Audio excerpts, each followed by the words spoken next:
Hi, I am Christine Joy A. Halvano, and our topic is all about the use of mother tongue in teaching Araling Panlipunan. There are approaches and strategies in teaching Araling Panlipunan or social studies. The Cluster A discussed by my partner, Ms. Silvana. For Cluster B, for upper primary grade, which is the grade 4, and intermediate grades, which is the grades 5 and 6. Number 1. Visualization and imagination exercise. This strategy allows learners to use the imagination because young children are much more imaginative. They make varied images that can be a subject of conversation. Number 2. Perspective taking. This is a strategy for problem solving. This is like standing in the shoes of another person and walking with them for a while. The if and then initial statement can also be utilized. For example, if you are going to join a pageant and you will go into a question, the question goes this way. If you're going to win this pageant, then what will you do? In that case, you will learn or heard the word the if and then, and you need to put your shoe in their shoes so that you will feel on what you're going to feel also. Number 3. Discussion. This is a strategy that enables each member of the group to be heard. Topics for discussion shall be based on the factual information that is relevant to the lesson.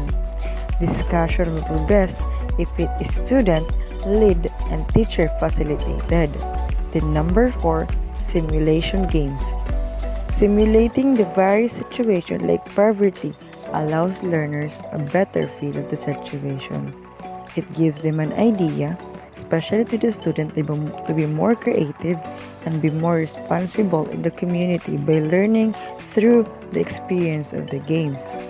Number 5, journal writing or individual reflection.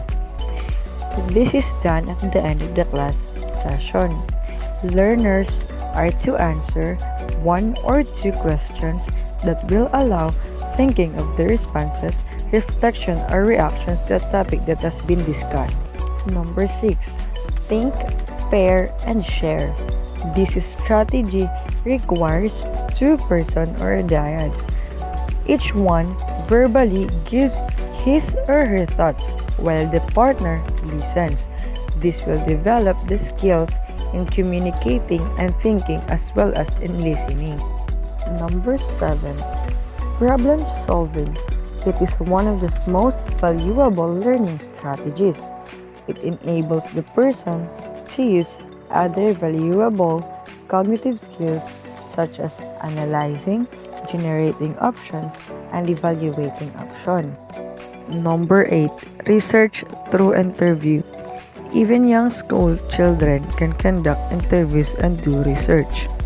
Asking children to interview in the community and help them to take down the answers will help them also to develop their high order thinking skills. Number 9. Reciprocal learning. Learners take turn in facilitating discussion or a learning episode in small groups or whole class. This will under the close guidance of a teacher. The last one, number 10, twinning project. This is a strategy where the learners in one school partner with other learners in another school in the same municipality, in other province, or outside the country through emails or other means of communication. They share activities that they are doing in their school or community. It allows them to develop wider perspectives and deepen the understanding of the situation and become model for one another. And that is the 10 approaches and strategies in teaching Araling Panlipunan or social studies in Cluster B. The number 1, the visualization or the imagination exercise. The number 2, perspective taking. Number 3, discussion. Number 4, simulation games. Number 5, journal writing or individual reflection. Number 6, think, pair, and share. Number 7, problem solving. Number 8, research through interview. Number 9, reciprocal learning. And number 10, twinning project.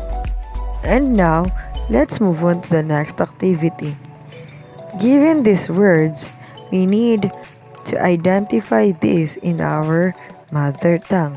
Number 1, bata, which is bata in our mother tongue. Number 2, kapatid. Inhiligay nun utod. Inwaray-waray, bugto. Number 3, kaibigan. Inhiligay nun amiga or amigo. Inwaray-waray, sangkay. Number 4, katulong. Inhiligay nun kabulig. Inwaray-waray, kabulig also. Number 5, bayan. Inhiligay nun banwa. Inwaray-waray, syudad. Number 6, bundok. Inhiligay nun bukid. Inwaray-waray, bukid also. Number 7, ilog. Inhiligay nun suba. Inwaray-waray, sapa. Kapitbahay.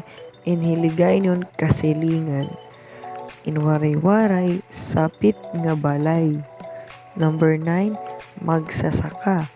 Inhiligay nun mangunguma. Inwaray-waray, mag-uruma. Number 10, palengke.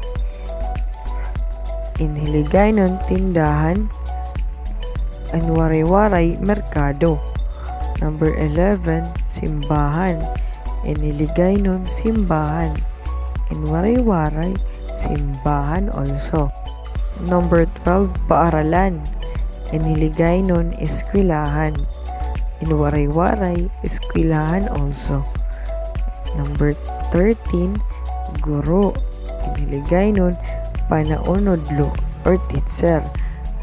Inwaray-waray, puro panutdo o paragtutdo. Number 14, palay. Iniligay nun umay. Inwaray-waray, umay. Number 15, bulaklak. Inhiligay nun bulak. Inwaray-waray, bukad. And lastly, let's move on in making a plan to teach Araling Panlipunan, a lesson exemplar. Planning a lesson in all subjects in the elementary level is similar to what you have seen. A lesson plan guides every teacher on what to teach, how to teach, and why teach. There are basic components that all future teachers should understand and be aware of. The lesson outcomes analyzed parts of a detailed lesson plan in Araling Panlipunan, identified terminologies that fit the context of the grade level of AP for lesson planning, and written a lesson plan in Araling Panlipunan in one's mother tongue. The lesson plan in Araling Panlipunan should start in the layunin, which is the objectives, the intended outcome, or the standards, or why teach. This portion sits at the beginning, what the learner will accomplish with the guidance of the teacher. Ultimately, these are the learning outcomes. And the number 2, which is the paksang aralin, or the subject matter, contents, concepts, or what to teach. The subject matter is taken from the content standards of the curriculum. Being the means to an end, the subject matter includes the ideas and concepts in Araling Panlipunan. These are found in resource materials. Most often, subject matter refers to the knowledge to be learned. And number 3, pamamaraan, which is the procedure or the steps on how to teach. There are several ways of doing things in the class. In teaching the subject area, A teacher should find appropriate strategy or method that would fit the objectives, subject matter, and above all the types of learners. A procedure or step should always have an assessment at the end. These steps will determine if the objectives have been accomplished and the learning outcomes were achieved. These three essential components should be followed in whatever lesson being prepared for. The steps will only vary according to the strategy. The lesson example that you were given shows the three components explained above. And that could be all. Thank you.